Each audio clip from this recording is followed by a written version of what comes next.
Tout de suite, la maison de Christian avec Christian Pesset. Eh bien, bonjour, ravi de vous retrouver dans la maison de Christian, dans votre maison, celle que vous aimez, que vous chouchoutez, celle que vous transformez, que vous améliorez, que vous cherchez à rendre la plus économe possible. Vous retrouverez cette émission comme d'habitude sur le site, sur renoinfomaison.com, le site sur lequel vous pouvez poser toutes vos questions et je réponds à un certain nombre d'entre elles donc dans la maison Christian, mais pour les autres réponses, vous les retrouvez évidemment sur le site. Alors vous la retrouverez aussi cette émission sur la page Facebook dédiée, sur LinkedIn qui est une plateforme un peu plus professionnelle, sur toutes les plateformes de podcast, enfin les principales en tout cas, et également sur une chaîne YouTube spécifique à l'émission. Alors dans celle-ci, je vais répondre d'abord comme toujours à une question donc d'internaute, à la question de Damien qui s'interroge sur l'utilité d'une membrane en isolation. On verra que c'est aujourd'hui très important. Alors mon coup de cœur, c'est un coup de cœur produit comme toutes les semaines. Ça va concerner le jardin. Il y en a beaucoup d'entre vous qui en ont un, et la pelouse. Là aussi, vous êtes nombreux à en avoir une. Et on va parler d'un robot de tonte, le robot de tonte de chez Husqvarna, qui favorise, on va voir, la biodiversité. C'est assez original, mais je trouve que c'est un système très intelligent. Je vous réserve cela pour tout à l'heure. Et pour commencer, je vais vous parler de récupération d'eau. C'est vraiment un thème véritablement d'actualité alors que la sécheresse sévit dans un certain nombre de départements de notre beau pays. Alors le sujet du jour, c'est est-il intéressant et souhaitable de récupérer l'eau de pluie? Alors la récupération de l'eau de pluie est une façon évidemment de limiter la consommation d'eau et en plus d'eau potable, par exemple pour arroser le jardin, c'est quand même une belle aberration. Et surtout, c'est utile pour vous permettre de réaliser des économies d'eau. C'est bien pour votre porte-monnaie et puis c'est bien aussi pour la planète. Alors on va voir qu'il y a des solutions pour justement récupérer une eau qui se perd souvent dans la nature ou à l'égout, qui est l'eau de pluie. Alors l'eau de pluie, on va voir qu'elle peut être utilisée pour beaucoup d'usages, sauf les usages alimentaires, ça va de soi. L'eau de pluie n'est pas potable. Alors la récupération de l'eau de pluie, c'est un geste citoyen, ça participe aussi à la gestion qu'on appelle aujourd'hui durable de la maison. L'équipement est somme toute limité, même s'il représente un certain investissement si on veut une récupération d'eau significative. Elle peut servir donc à beaucoup d'usages. Alors lorsqu'on possède une maison individuelle, on est évidemment tenté de récupérer cette eau de pluie qui ruisselle sur la toiture et qui descend donc par les gouttières. C'est pas très compliqué puisqu'il suffit de faire une déviation sur la descente d'eau et de raccorder donc cette dérivation sur une cuve extérieure dite de récupération d'eau. Évidemment, elle est le plus souvent en polyéthylène. Alors on va dire qu'un vieux tonneau à la limite rendu étanche avec une bâche plastique, ça peut faire un récupérateur d'eau, ça peut faire l'affaire. Alors là, il faut quand même se pencher sur un point, c'est que les cuves du commerce, celles que je viens de décrire, ça fait quoi? Ça fait dans le meilleur des cas 200, 300 litres d'eau avec un petit robinet en position basse. L'alimentation se fait, donc la récupération ensuite se fait par gravité. Alors il y a un système de trop-plein ainsi qu'un dispositif donc de filtration pour éviter que les déchets des feuilles, les brindilles puissent venir maintenir donc dans cette cuve. Le dispositif aussi de récupération d'eau peut être avec des cuves enterrées. Alors, deux solutions. Une cuve du commerce, on fait un trou et on enterre donc une grosse cuve cette fois, mais ça peut aussi être la récupération, l'utilisation d'une citerne à fuel qui ne sert plus parce que on est passé à un système de chauffage plus vertueux. Et là, il faut à ce moment-là raccorder cette cuve à un système de pompe et un système de gestion d'eau qui permettra ensuite de n'alimenter les appareils dans la maison qui peuvent l'être, que ceux qui peuvent l'être, par exemple. Donc, je vais en parler des WC, de la machine à laver, etc. Alors, ce qu'il faut savoir, c'est que pour le jardin, parce que la première utilisation, c'est quand même le jardin, il faut compter 3 à 4 litres d'eau au mètre carré. 3 à 4 litres d'eau au mètre carré par jour pour arroser un potager et jusqu'à 15 à 20 litres d'eau au mètre carré pour certaines plantes qui peuvent avoir besoin de plus d'eau. Sauf que le problème, c'est qu'évidemment, on a d'autant plus besoin d'eau qu'il pleut moins ou qu'il ne pleut pas. Alors qu'est-ce qui se passe? Eh bien, si on a, faites le calcul, à 20 litres du mètre carré, si vous avez 200 litres, ça vous fait pas beaucoup de réserve d'eau. Et donc, le problème des cuves qui ne font qu'une petite quantité d'eau, c'est bien, mais ça sert pas longtemps, hein, parce qu'au moment où il y en a plus besoin, elle est vide. Alors en revanche, c'est pas le cas des grosses cuves. Alors, dans ces cuves, elles peuvent contenir 1000 litres, 2000 litres, 3000 litres, et il y en a même qui vont jusqu'à 10 000 litres.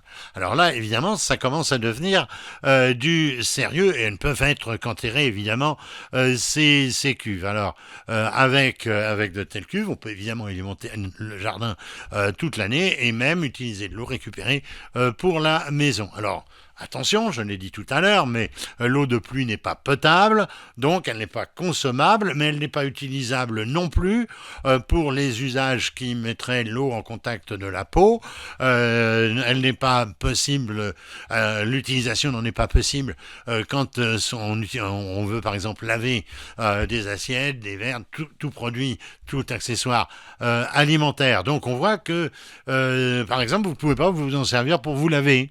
Il y en a qui le font, mais c'est pas recommandé, c'est même proprement interdit normalement donc ce type d'utilisation. Alors l'eau récupérée peut servir à quoi? Les toilettes, le lave-linge et évidemment tous les usages extérieurs, l'arrosage mais aussi le lavage de la terrasse ou le lavage par exemple de votre voiture ou de votre moto si vous en avez une.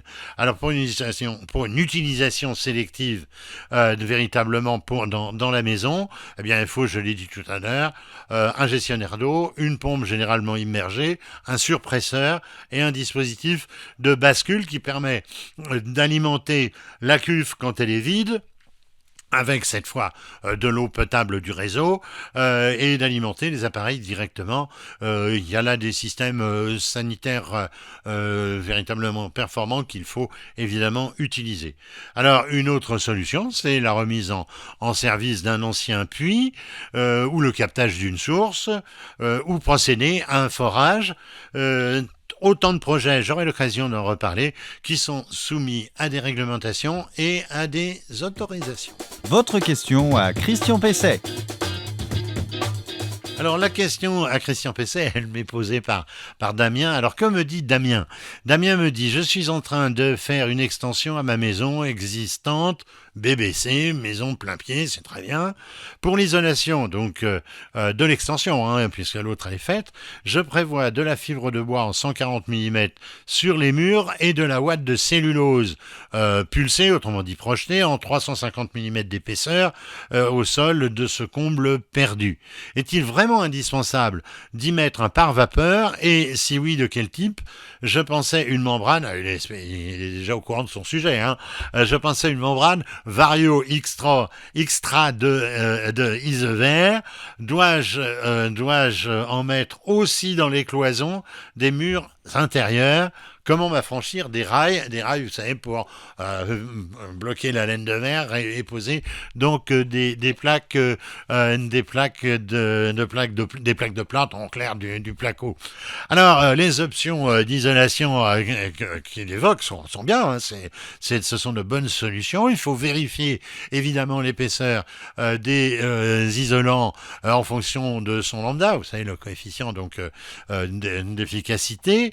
Donc ça, faut l'avoir, mais en général, il est fourni avec le produit. Alors, pour ce qui s'agit de la laine de bois, comme de la ouate de cellulose, alors il faut veiller à l'étanchéité, surtout évidemment en sous-toiture ou des parois traitées d'une façon générale. Parce que, évidemment, les laines végétales, les produits végétaux, sont plus sensibles à l'eau que les laines minérales, comme la laine de verre ou la laine de roche. Alors, les matériaux biosourcés, eux, ils sont plus sensibles, je le disais, à l'humidité que les produits minéraux. On peut aussi citer le PSE, le polystyrène expansé ou extrudé, et aussi la mousse de polyuréthane. Ces produits sont insensibles à l'eau. Alors, la membrane dont Damien nous parle et qu'il projette d'utiliser, c'est un excellent produit parce qu'il est hydro, c'est pas facile à dire, hein, hydrorégulant et il évite les risques de condensation. Donc oui, c'est un très bon produit. Alors, il est nécessaire pour l'isolation intérieure des murs, mais ce produit, il est facultatif pour le sol des combles perdus, mais il assure une bonne étanchéité à l'air, donc ça dépend aussi du type de construction et du type de plafond que vous avez. Alors pour s'affranchir des rails, eh bien on peut opter pour une solution qui est le système Optimax Habito, qui est un processus qui a été mis au point par Placo et par Isover, qui sont tous les deux du groupe Saint-Gobain. Ça permet de se dispenser les rails. On peut poser directement, en mur évidemment, on peut poser directement l'isolant sur le mur. Vous pouvez aller sur renoinfomaison.com, il y a une fiche sur le sujet. Le coup de cœur produit de Christian Pesset. Alors, mon coup de cœur produit de la semaine, c'est pour le jardinage, souvent autour de la maison. Hein. Ça concerne des robots tondeuses qui favorisent la biodiversité. Comment cela peut-il marcher? Alors, une récente enquête a révélé que 80% des possesseurs européens de jardins ne se souciaient finalement pas du tout de la diversité, notamment ceux qui sont équipés de robots de tonte. Ils tombent leur robot qui, sur le modèle, est limité par un fil, ou bien là maintenant il y a même des modèles qui peuvent s'en dispenser. Alors, leur préoccupation, c'est de tondre la pelouse correctement, à moindre effort. Les robots, c'est fait pour ça. Alors la même étude qui a été conduite, je le disais tout à l'heure, au niveau européen, révèle que si chacun préservait 10% de sa pelouse sans la tondre, eh bien cela représenterait 250 000 hectares consacrés à la biodiversité en Europe.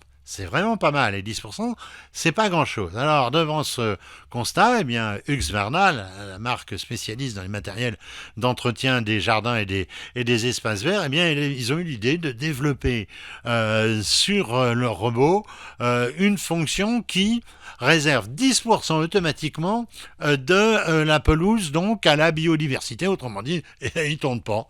Ils évitent cet endroit. Alors, c'est un système, c'est l'option Rewilding Mode.